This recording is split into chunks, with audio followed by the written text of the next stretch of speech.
Hey guys, welcome back to Through the Screen. I'm Emily. I'm Charlotte. I'm Erika. We hope you've been enjoying our episodes so far and liking, commenting, and sharing with your friends. If you missed any of them, head on over to our channel and watch, and if you're not already, be sure to subscribe while you're there. This week, we will be discussing an important social issue for many people, so we hope you'll follow us once again as we join together via Skype to bring you conversations through the screen.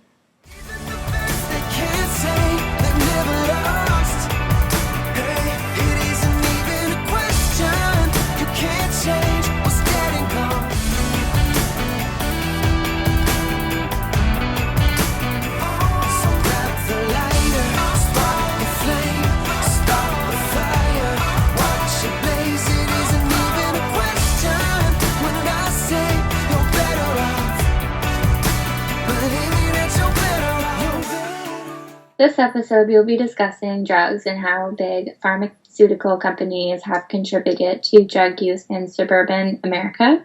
We'll also be bringing you a heartwarming story about a rescued bear that's jumping for joy, how one children's author is helping to preserve the memory of Cecil the lion, and finally sharing our thoughts on this week's episode of Dancing with the Stars.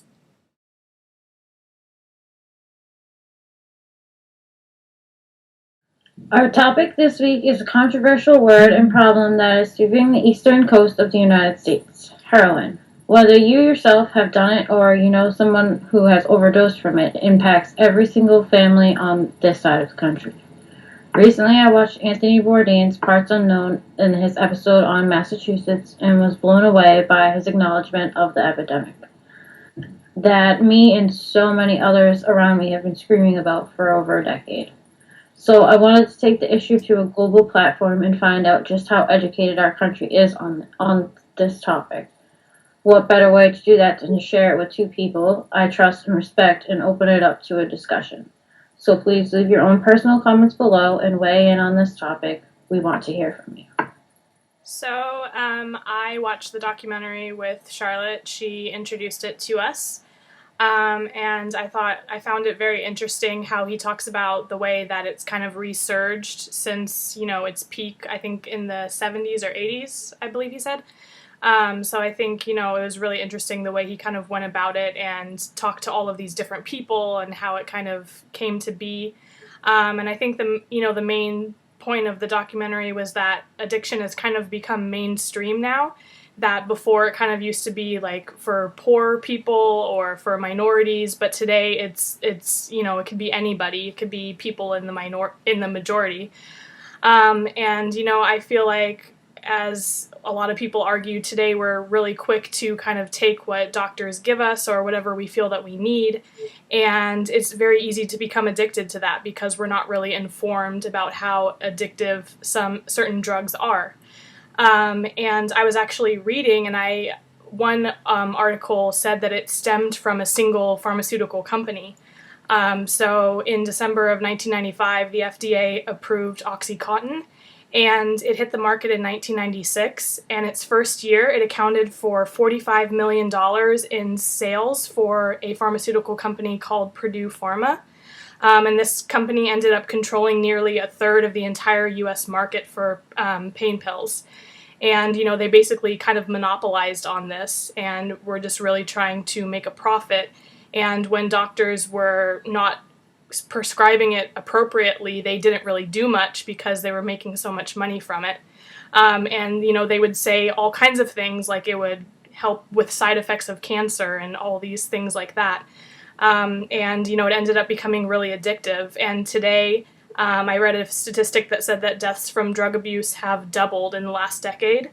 And Americans account for 99% of the world's hydrocodone, which is Vicodin, 80% of the world's oxycodone, or Oxycontin, and 65% of the Dilaudid consumption. And 4 out of 5 new heroin users have abused painkillers in the past, and today it's actually cheaper. So, for example, $30 will buy you 1 pill of oxycodone or 6 hits of heroin, which I think is like a crazy statistic.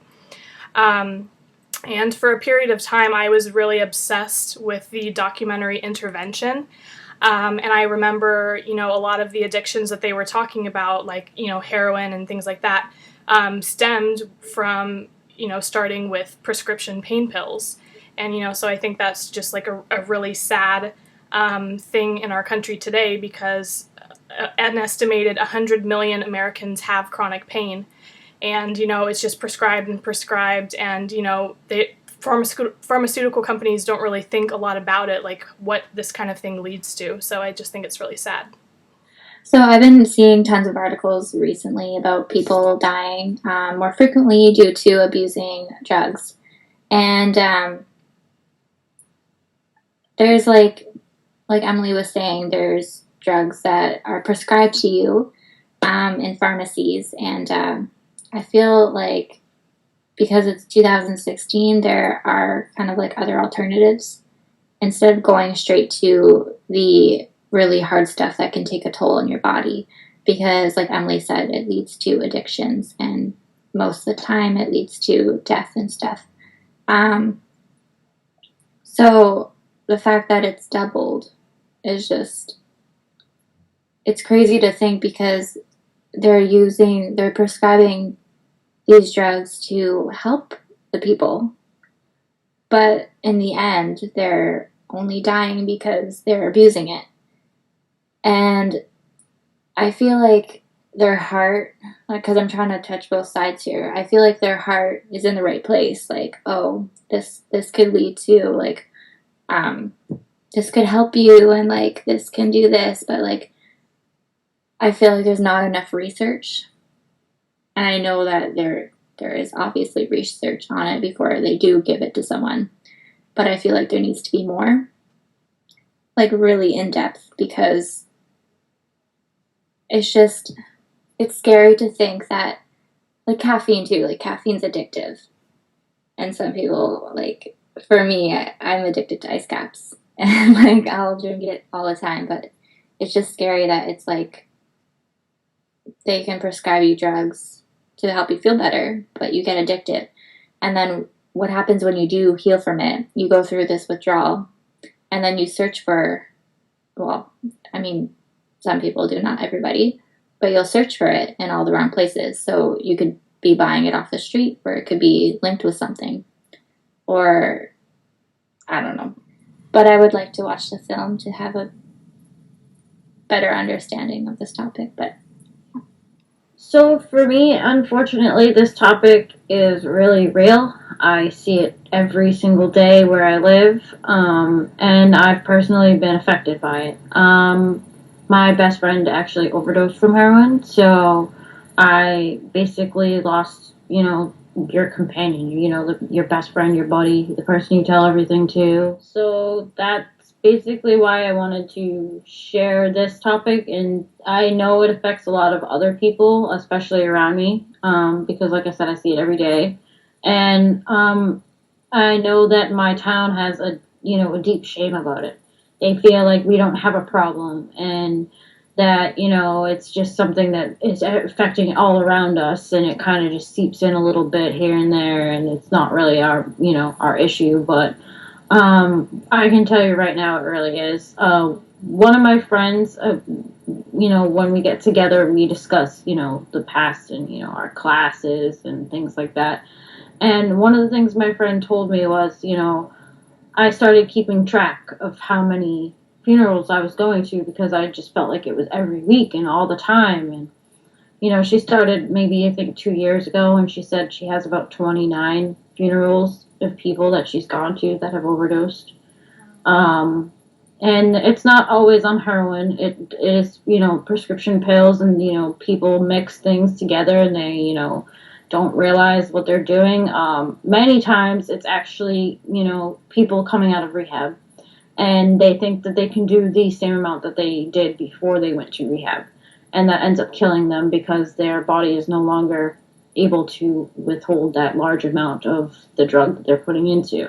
So another thing that I'm also seeing happen a lot more now especially, is that heroin is being mixed with fentanyl, which is another prescription drug, and it's basically killing kids left and right. It's not something that should be mixed together. It's a highly, highly potent opiate, and when mixed with heroin, it's lethal. And the reason why it's done is because it creates more product, so therefore they make more money. Yeah, so basically, it's literally, and it's not, what Emily said, it's not, urban anymore. It's in your face. It's everywhere you go. It's, it's it could be your grandmother. It could be your aunts. It could be literally anybody, especially around here. And, it's just really sad to see. And, something that deeply bothers me was that one of the things one of the doctors said in the documentary is that doctors were just told to just feed people these pills. Just feed them anything that keeps them out of pain, and just keep feeding them. So basically, people say, well, who do you blame for this? Do you blame, the addict, or do you blame, doctors? Who do you blame? And honestly, it's all of the above. There's not one specific thing that you can blame, because you can't say, oh, well, it's the big pharmaceutical company's fault because they created the drug, and therefore without them creating the drug, there would be no drug for anybody to have. But at the same time, there are people in this world who really do need those drugs.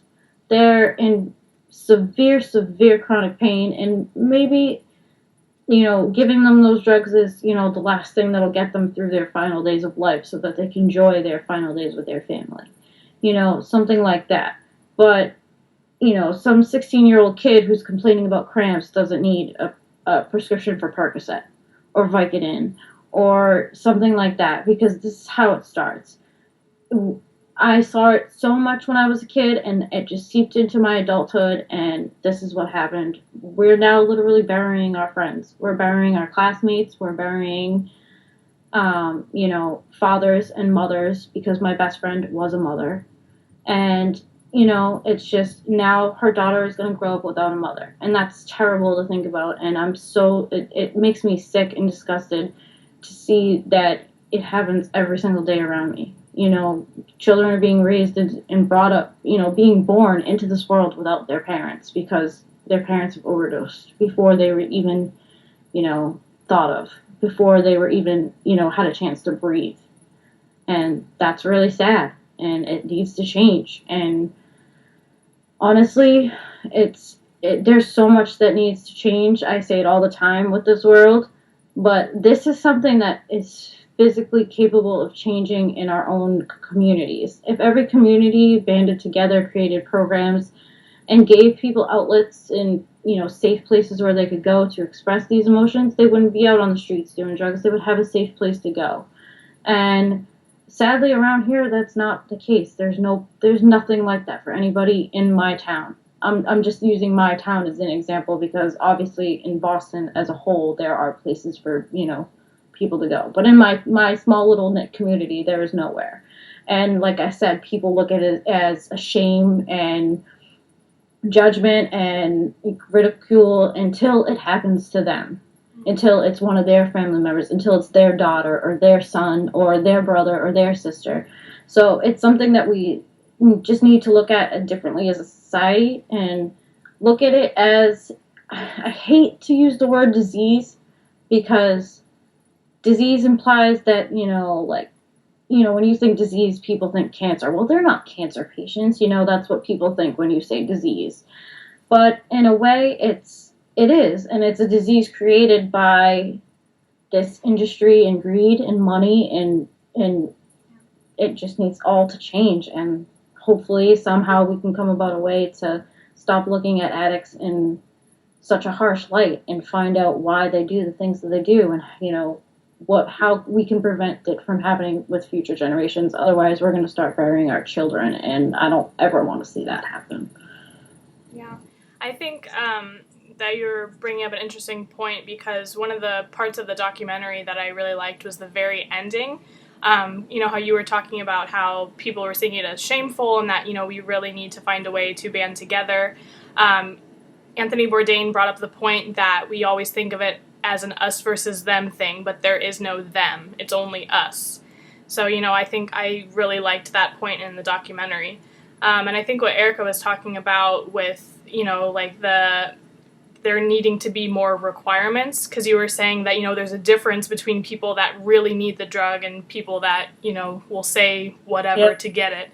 So I think what Erika was talking about was kind of like more restrictions on it, you know, a better way to figure out how to prescribe what drug. I think that's also part of it as well.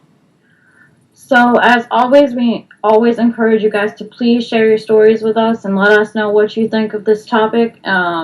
Especially this week, I would really love to hear anything that you guys have to say. And if you have a personal story, if you're personally affected, or if you just want to weigh in on the topic in general, please leave your comments down below, and we would love to hear from you.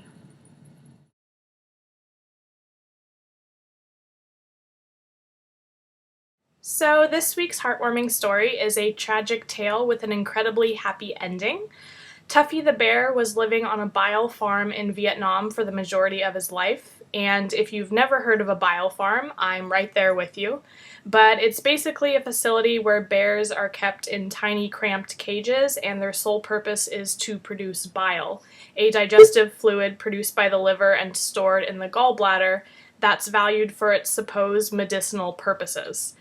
Now, I've of course heard of manta rays and rhinos being killed for believed medicinal purposes of their gills and horns, but bear bile was something that I never would have imagined.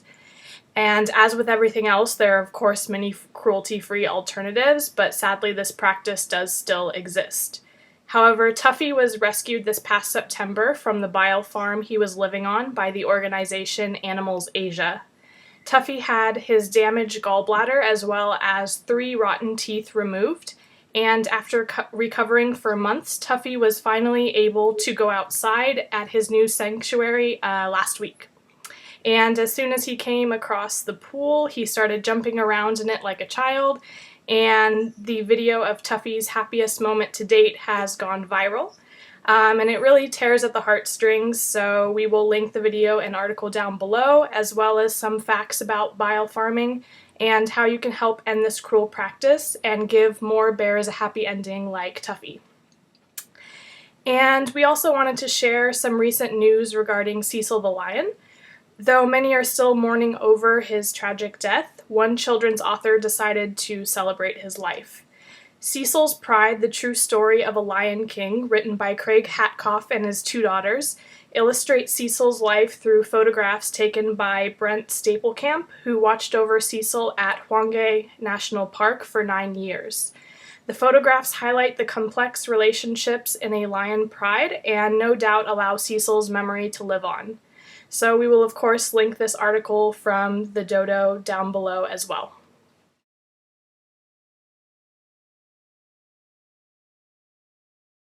This week's Dancing with the Stars celebrated some of the most iconic moments in movie, TV, and music history. Everything from Hairspray to Michael and Janet Jackson to NSYNC to Footloose was celebrated. There were some injuries. The judges got into the swing of using their 10 paddles for a couple of our stars, and another was lost to an elimination. So what did you guys think of this week's performances? Well, for me, I was not overall impressed with everybody. I was not shocked at all by the elimination either, so that was not really surprising for me. But I did have a few that stuck out in my mind. Jodie was especially good this week. Her performance was very emotional and high energy and high packed, and with her, almost injuring her foot and, everything like that, it was very, crazy to watch her actually go out there and do the performance and do it very well. Another favorite was Wanya and Lindsay and their performance to NSYNC's Bye Bye Bye. I was so happy when that dance started. Like, I was just like, yay! Like, my childhood is fulfilled.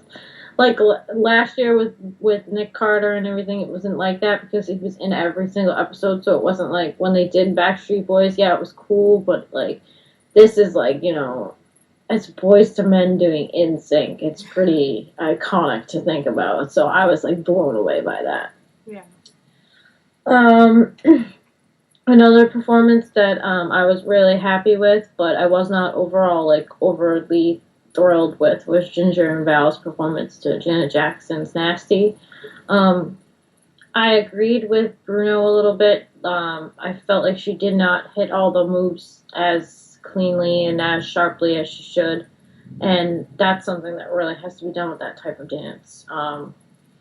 Another thing that I noticed a lot this week was a lot of people were out of sync, especially when they were, supposed to be in large groups together, doing like sync choreographing with a group. It's hard to do. It's hard to make sure that everybody lands those moves at the same time, but when one person messes up, it completely ruins the whole image. So I was really like let down by a lot of that this week. So yeah, I was not surprised by the elimination. So overall, not thrilled with this week's performances, but there were some that stuck out. Yeah, I mean, I feel like, doing iconic movies, TV, and music is always bittersweet. It has goods and bads because the sets, I think, were amazing. It's really fun to see them being, redone. But at the same time, you have this image in your head of what it's supposed to look like, and you find yourself comparing it to that. And so I think at the same time, it's also difficult because of that. But I agree with Charlotte. I really liked Jodie and Keo.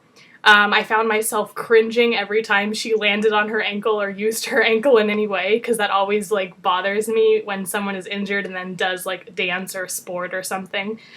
So I was cringing while I was watching her, but her emotion was so good, and I just think it was just a really good performance. So that was definitely one of my favorites. I actually kind of like Paige and Mark. They did Austin Powers. They got a 10 from Len. And I could not take Mark seriously as Austin Powers. I thought that was absolutely ridiculous.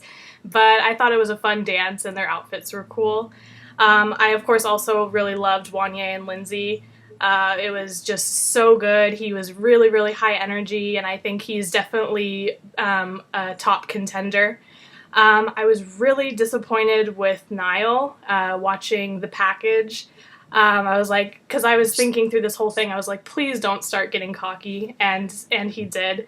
But I think his performance definitely didn't live up to his last performance. I was not impressed with it.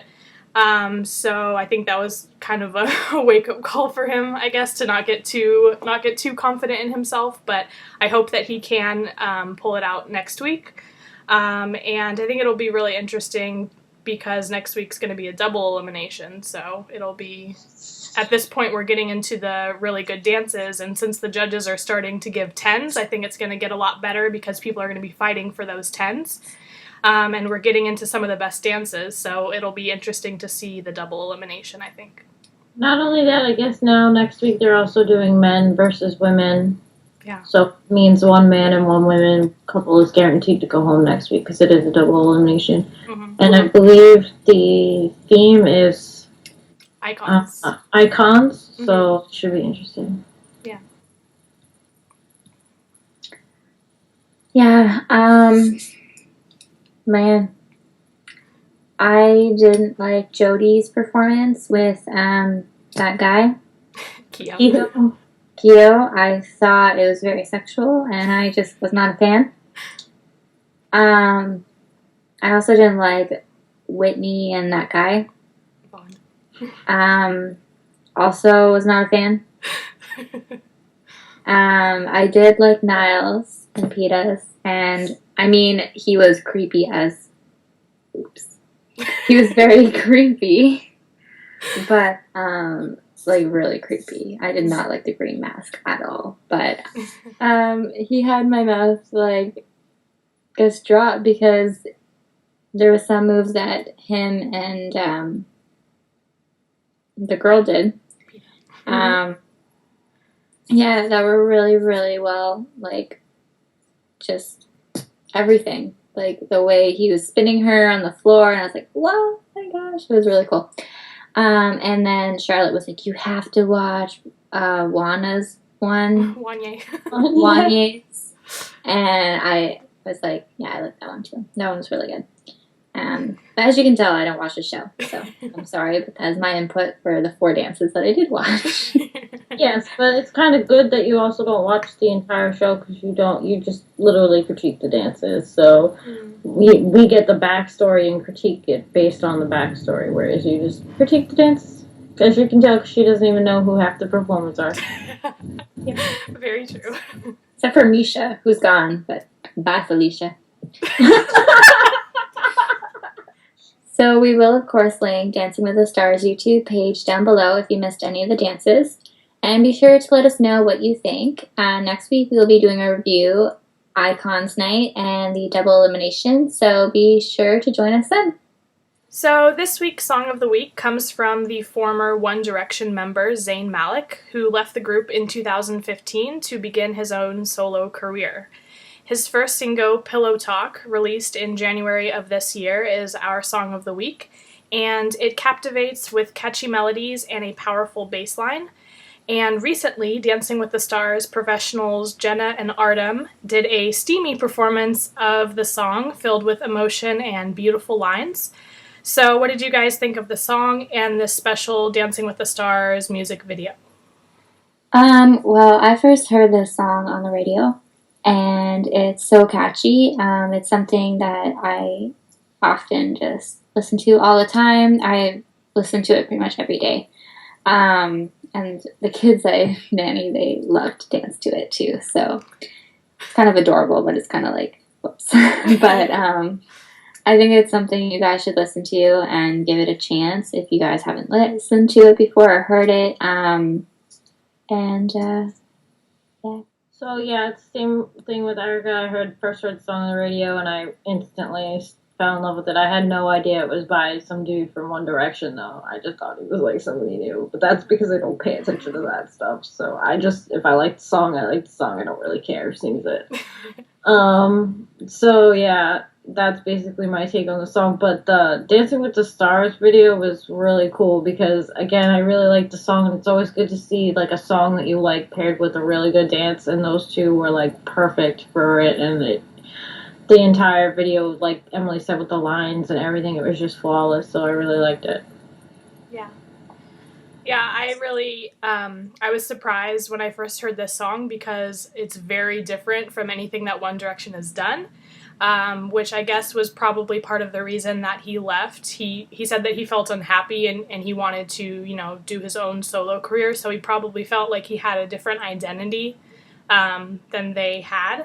So, and I really saw that with this song. It's very different, and I like it a lot. And I also really loved the Dancing with the Stars video that they put out. I think it's beautiful, and I always look at like the directional aspects of the videos, and I think the lighting was also really cool in the room that they were in. So I really enjoyed that. But as always, we will link the video down below if you want to check it out, as well as where you can buy Pillowtalk for yourself. And let us know what you think of the song in the comments and any suggestions of songs you would like to see us review. Okay guys, that's our show. We hope you enjoyed this installment of Through the Screen. If you did, be sure to like down below and also subscribe to the channel. We also appreciate any feedback you may have. We post new videos every week and we'd love for y'all to join and tell your friends. Next week we will be discussing a brand new topic, so you won't want to miss it. Until then, thanks for watching, stay informed, and we'll see you next time. Bye!